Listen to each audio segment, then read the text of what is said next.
Why, hello everyone. I hope everybody's doing okay. I'm doing just fine. I've been working on this mob spawner down here, and it's been serving me quite well.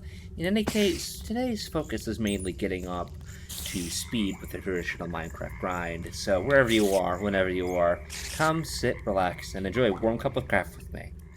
The greatest part of this mob spawner right here is that I can look into it, without worrying about the mobs hurting me unless I completely flub this. So I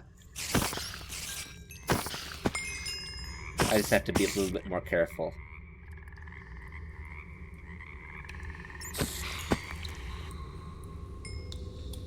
No matter how this goes, this is my main source of XP for the remainder of the series. But you may be wondering what inspired me to build it like this, so let's recap just a little bit. The whole point of this project was to have a bit of an aesthetic towards the mob grinding and promote like actual combat, and I wanted to make it as safe as possible, except for the creeper problem. It blew up on me later in the recording. One of the things I'm looking to build is a level 30 enchanting table, and that requires about 2¼ stacks of sugarcane, which I don't have. So I'm going to go on a short adventure and see how much sugarcane I can get. It spawns naturally along the rivers, and I will also take the opportunity to assess the surrounding terrain and see what biomes are available to me. Currently, I have this dark oak forest. I want to get a hold of those mushroom blocks. And I've got jungle, birch forest, plains. I want to see what else there is. So just sit back and relax and listen to the ambient sounds while I quietly walk through the terrain.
Now that I had the sugarcane, the cows had reminded me that I needed a fair amount of leather, so I moved forward with a long and lengthy project of not only getting the cattle over to where they needed to be, but creating a nice wheat farm to sustain them, and so that's my next project.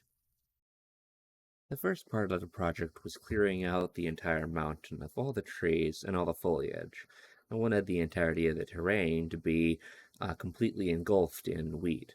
Now, the most challenging part was getting the cows and the sheep about 1,000 blocks to that new cow farm, and I had to go around this big lake and through a bunch of jungle.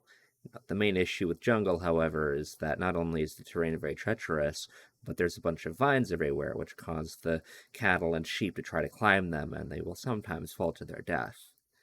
But in any case, I managed to get 5 cows and 2 sheep over, which means I never really have to go hunting for cows and sheep again. I can just breed all the ones I need, which is really nice. Now, moving forward, the project itself was incredibly fun. I made a big watchtower windmill atop the highest point on the mountain, and the turbines were particularly fun to build. However, a lot of the time lapse got corrupted, so you'll see me jumping around between clips.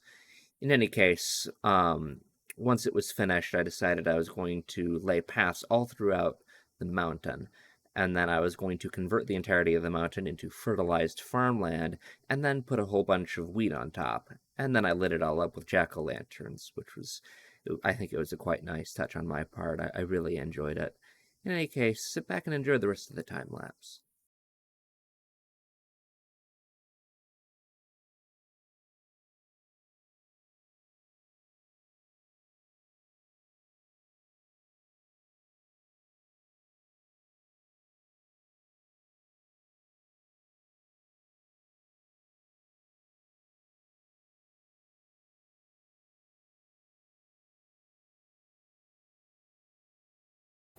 Well, I must say, I'm very proud of this. This looks quite good. It's quite epic, very serene, very beautiful. But even though there's a lot more of a grind to do, I'm just gonna end this on a high note because I've spent a lot of time on this, and I don't want to exert myself too much before making another episode.